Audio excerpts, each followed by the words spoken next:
But now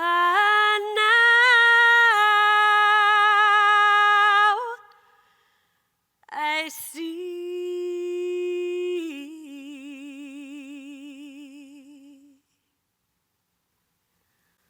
For someone like me, at my age, singing shouldn't be possible. Because you see, by the time I was 26 years old, I had consumed 250,000 pills. I spent 14,235 hours doing breathing treatments. And I had racked up $663,000 in medical bills, most of which was on those daily medications. My name is Mandy B. Anderson, and I was born with cystic fibrosis, a genetic disease that affects your respiratory and digestive system and eventually limits your ability to breathe. There's no cure for CF. And in 1981, the year I was born, the life expectancy was only in the teens. CF patients have to take breathing treatments 2 to 4 times a day just to be able to breathe normally like you can. And that takes a toll on us and our families, emotionally, mentally, physically, and financially. And until recently, the only hope that we had was that we could stick to those breathing treatments long enough to delay a lung transplant or an early death. I want to talk to you today about that hope. You see, as humans, we hope for a lot of things. You're probably hoping for something this very moment. We hope for things like our circumstances to change, our businesses to succeed. We hope for equality and justice and a positive change, and we even hope we can cure disease. Hope is that belief that what you want can actually happen.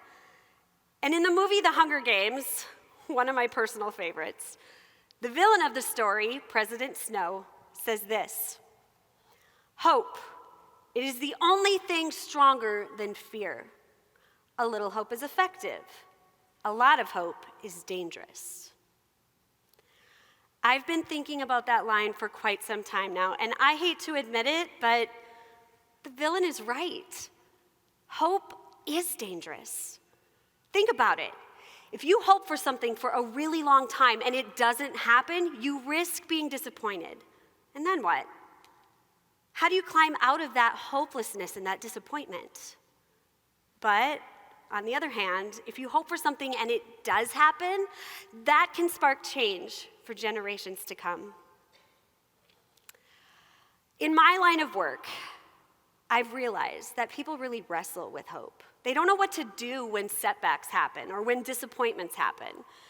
So I'm here today to help you make your disappointments matter by giving you a critical understanding of the journey of hope.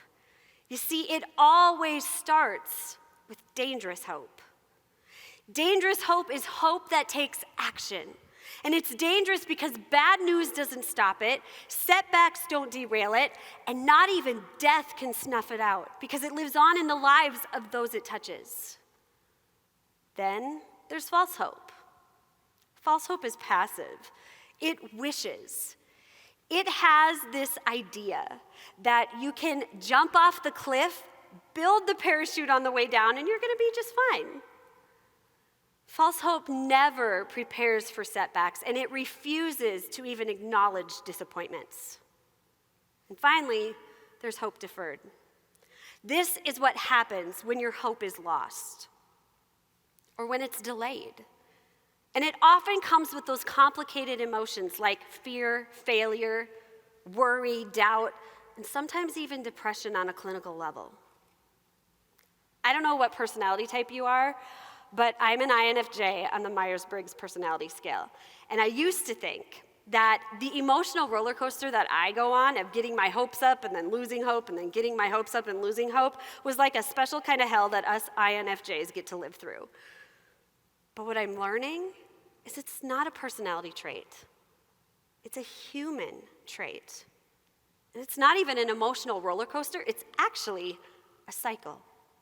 A cycle that looks like this. You see, it starts with dangerous hope. You take action.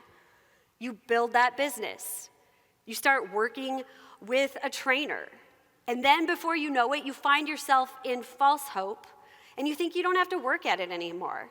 You can just phone it in. What disappointments? There's not going to be disappointments. I am positively affirming my way out of them. And then before you know it, you cycle into hope deferred. And that is the place where you're supposed to learn a lesson.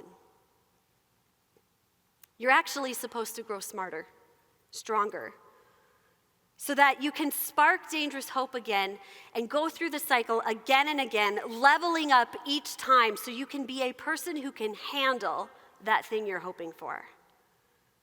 That's what it's supposed to do. And our challenge is to get really good at mastering the cycle. I want to tell you about a time when I sparked dangerous hope in my life. You see, for 28 years, I was the model patient for cystic fibrosis. I did everything I was supposed to. I listened to my doctors. I did all my medicine. I once went 11 years without being in the hospital for a CF-related reason, and that's a really big deal in my community. But something happened in my late 20s. I started to grow weary of living with this disease, and I started to grow especially weary of always being in people's hopes and prayers, but my lung functions were going down instead of up. So in March 2010, I did something I never thought I would do. I sparked dangerous hope by flushing all of my medication down the toilet in hope of a miraculous healing of this incurable disease. Shocker, right? Why would I do that? Why would anybody in their right mind flush all of the medicine that was literally keeping them alive? Here's the thing we need to know about dangerous hope. Sometimes we take a leap of faith and we take action, and it's not the smartest choice. It can sometimes be really dumb. But dangerous hope is always willing to learn from the mistakes. I wasn't there yet. So false hope crept in right away because I really started to think there would be no consequences to my choices. And I was basing that on the fact that I could run 1.5 miles with no pain in my chest, no coughing, and I couldn't even do that with medicine. Here's the thing about false hope. It's grounded in the placebo effect, and it disregards anything else, like medical documentation. And in my case, the medical documentation was showing that my lung functions were dropping from 85% to 70% to 50%. But I wasn't going to pay attention to that. I was going to positively affirm this healing. I wasn't even going to admit the disappointment. Well, it was no surprise to everybody around me, but a big one to me, when coughing attacks started happening. And they started happening more frequently. Until finally, hope deferred set in a big way. In January 2012, when every day for 110 days, I would wake up and give myself a pep talk, because I knew the moment I just opened my eyes and sat up in bed, I would be forced into a 20 to 30-minute coughing attack where I didn't know if I was going to suffocate on my own mucus or if the panic attack was going to take me out. I weighed 92 pounds soaking wet, and the day I finally allowed medical intervention back into my life, they had to wheel me into my hospital room with an oxygen tank because I couldn't even walk. My lung functions had plummeted to 22%. I spent the next 22 days in that hospital fighting for my life, fighting for my hope again. And I'll never forget the moment that dangerous hope was sparked again. You see, I somehow found the strength one night all alone in that hospital room to wobble across the room so that I could look at myself in the mirror. And what I saw scared me. I didn't recognize the face staring back at me. My skin was gray, my cheeks were sunken in. There was zero spark in my eye. I looked like death. I looked like the face of so many of my friends who have passed away from CF, and I didn't know if I could make it back from that face. So I did the only thing left to do. I made a choice, and I gave myself another pep talk. I stared at myself in that mirror, right in my eyes, and I said, Mandy, this is not how your story ends. No matter what your new normal is, because of the consequences of your choices, you're gonna make this count. Even if it means that you have to take insulin for the rest of your life because of CF-related diabetes, even if it means that you need a feeding tube so you can gain weight again, even if it means that this oxygen tank is your new best friend forever, you're gonna make it matter. So I did. I worked really hard to get healthy again the right way with my medicine. I became that model patient again. And the miracle of my story isn't that this disease was suddenly healed. It's that I got my life back and my health back without needing a lung transplant. 2 years later, I co-founded a company that helps other women step into their own version of dangerous hope. You see, that's what happens with dangerous hope. Sometimes it starts with a personal decision, an action that changes your life. And then that ripples into changing the lives of the people around you or locally, statewide. And sometimes it actually ripples across the world. That's what happened to a woman named Doris. And I leave you with her story today. The year was 1955. And Doris was the mother of a 2-year-old daughter named Annie. Annie had cystic fibrosis and was given 1 year to live. Now, Doris didn't have the cure for her daughter's disease. She didn't have the answers, but what she did have was a dangerous hope that somehow she could make a difference. So Doris did what moms do. She found other moms who also had kids with CF, and together they formed a support group. A support group that would one day become known as the Cystic Fibrosis Foundation.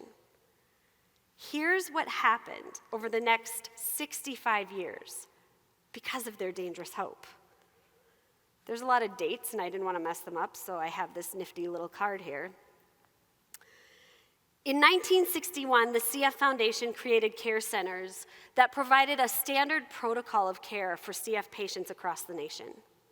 By 1982, they started a research development program with top-notch scientists dedicated to learning everything they could about this very complicated genetic disease. That led to the discovery of the CF gene in 1989, and that discovery actually sparked something outside of the CF community called the Human Genome Project. If you don't know what it is, look it up because it's kind of a big deal. In the 90s, the CF Foundation helped fundraise to create medicine that would extend the quality and the length of life for CF patients. And by 2012, the very first drug to treat the underlying cause of CF was brought into the world. But it only helped up to 12% of the CF population. So they went back to work. And in 2019, the very first triple combination modulator drug was approved by the FDA. It's not a cure, but it is super close to one. It's a game changer. Patients have been taken off of lung transplant lists because of this drug. Other patients are getting their lives back, experiencing energy that they never even knew existed, and I'm one of them. And none of this would have happened if it weren't for Doris's dangerous hope. Just think about how many times she must have gone through the cycle of dangerous hope. I'm sure there were moments where false hope crept in, and she felt like she wished she could just snap her fingers and CF would be cured.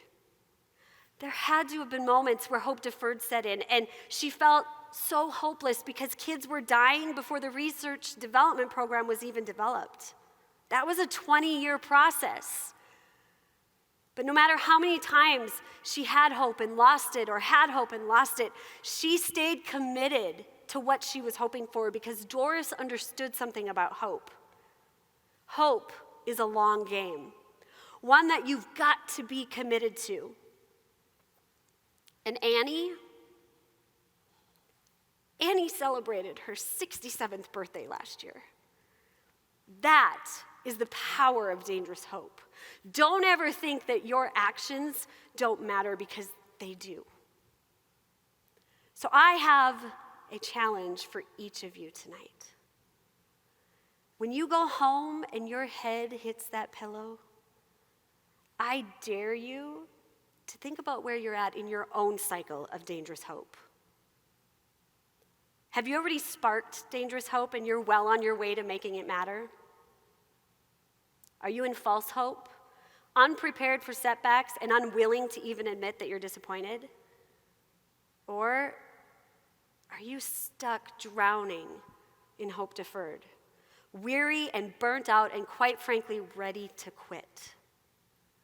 Wherever you're at in the cycle, I want to encourage you with this. There's nothing wrong with you. It's part of the process. Don't be afraid to wrestle with hope. Train yourself to see past the disappointment and into the possibility, because your dangerous hope really will be the only thing that is stronger than your fear. So make it matter. Thank you.